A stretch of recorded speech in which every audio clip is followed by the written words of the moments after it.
Halo, selamat datang di Tendangan Bebas. Kali ini adalah channel untuk sebuah gerundelan hidup dari peristiwa keseharian. Kadang-kadang hidup kita kan ada yang lucu tanpa kita sadar kalau itu komedi. Kadang-kadang hidup itu juga penuh renungan, kayak filsuf yang sedang kehabisan kopi. Oke? Saya Di Prayitno akan mengajak gerundel bersama sambil merenung. Dan tema hari ini tentang hal yang pasti pernah kita alami semua, yaitu aib. Ya, aib, penyakit yang bikin hidup kita kadang mirip drama komedi. Oke, yuk kita mulai.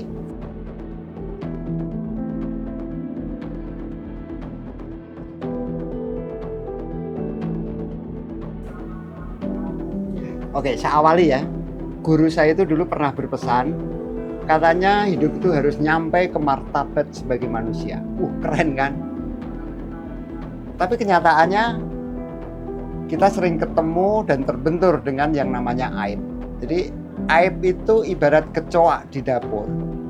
Jadi saat kita usir, dia balik lagi bawa sekeluarga, sekompi itu datang semuanya.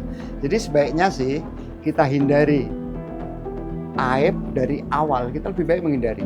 Orang bijak bilang, jangan sampai hidup kita itu bengkok gara-gara aib. Tapi ternyata ini nggak mudah, ini sulit.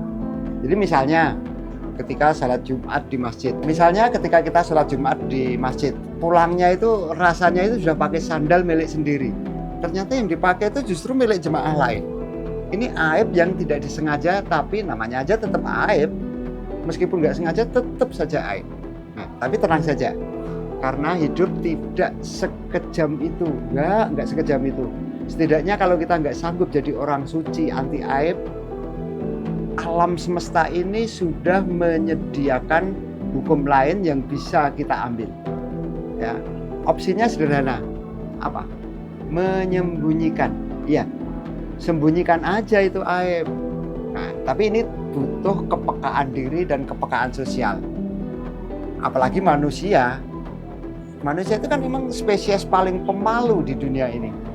Makanya alam menyediakan perangkat bagi kita. Ada sebuah piranti pitik, sebuah dinding pelindung. Dinding itu namanya apa? Rahasia. Jadi makin gede rahasianya, makin tebal dindingnya. Cuma ya itu tadi, dinding itu seringkali retak karena kelakuan, karena ulah kita sendiri. Seperti ya seorang kekasih yang selingkuh, bukannya menyembunyikan aibnya, malah banyakin foto bersama dan diunggah ke media sosial. Itu. Nah, contoh lain,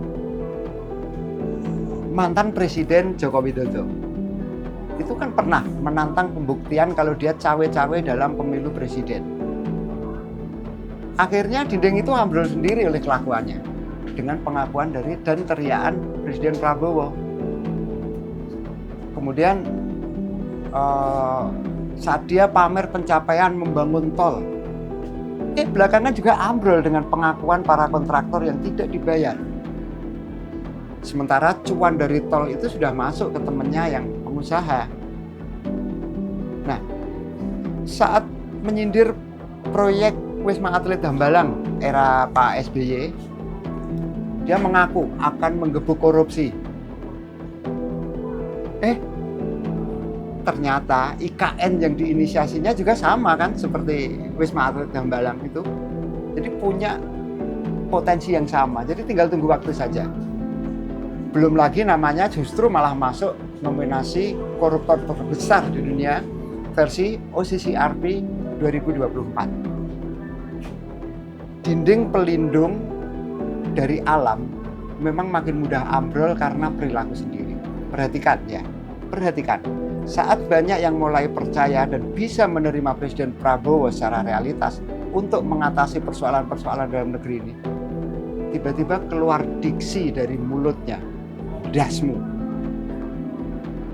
Belum lagi teriakan, hidup Jokowi. Jadi saya akan menegaskan bahwa Jokowi lebih berharga dibanding 270 juta rakyat. Friedrich Nietzsche, filsuf dari Jerman, eksistensialis, itu pernah bilang, he who has a way to lie can be almost anyhow. Jadi aib kita jika tidak dikelola akan jadi monster. Seperti Frankenstein, dia akan lari-lari sambil teriak, bapakku di mana, bapakku di mana. Seperti itulah aib itu. Kemudian yang perlu diwaspadai adalah adanya aib yang sudah nggak bisa disembunyikan lagi, apalagi dilupakan. Wah, ini paling parah ini. Biasanya aib itu akan menemui kita justru pada saat momen-momen penting. Ada dua momen penting. Pertama, ketika kita sedang berada di puncak kejayaan. Yang kedua, ketika kita sudah berada di ujung tanduk, di tepi jurang. Bayangkan, saat Presiden Prabowo memerintahkan pembongkaran pagar laut dan berjanji akan memproses hukum pelakunya maksudnya, tidak berapa lama ternyata ada pertemuan dengan para pengusaha yang salah satunya adalah Sugianto Kusumo alias atau Aguan yang jadi bosnya Pantai Indah Kapuk yang diduga memiliki sekian bidang sertifikat tanah yang jatinya adalah laut bukan tanah. Entahlah mengapa timingnya itu selalu pas banget nih. Jadi pedoman kalau anak-anak muda sekarang itu buanglah pacar pada tempatnya. Ya, itu bisa kita modifikasi, jadi buanglah aib pada tempatnya. Jadi rasanya sangat relate banget ya. Jangan pernah menumpuk aib dan mendokumentasikan untuk kemudian dibuang di media sosial. Jadi buanglah sampah. Sampah itu berupa aib, buanglah pada tempatnya. Seperti ketika Kaisang dengan Erina Gudono pergi ke Amerika dengan jet pribadi, dengan private jet, dia malah mendokumentasikan dan dipamerkan di media sosial. Aib kok dipamerkan coba? Aib yang ditumpuk lama-lama akan membesar dan begitu meledak, semua orang bakal bikin acara nonton bareng. Ini lebih rame. Saya yakin lebih rame ketika dibandingkan dengan timnas Indonesia yang bermain di kualifikasi Piala Dunia. Misalnya tanggal 20 ketika berhadapan dengan Australia. Semua nonton hal yang sama, yaitu tendangan. Yang membedakan adalah yang ditendang bukan bola, tapi muka mereka yang gemar pamer aib itu. Ya, santai sajalah. Indonesia adalah bangsa dengan segudang hikmah. Hikmah itu tidak akan habis diambil oleh siapapun dari 270 juta rakyat Indonesia. Ketika semua ngambil hikmah, nggak akan kurang. Jadi mari kita ambil hikmahnya saja. Aib itu seperti bayangan.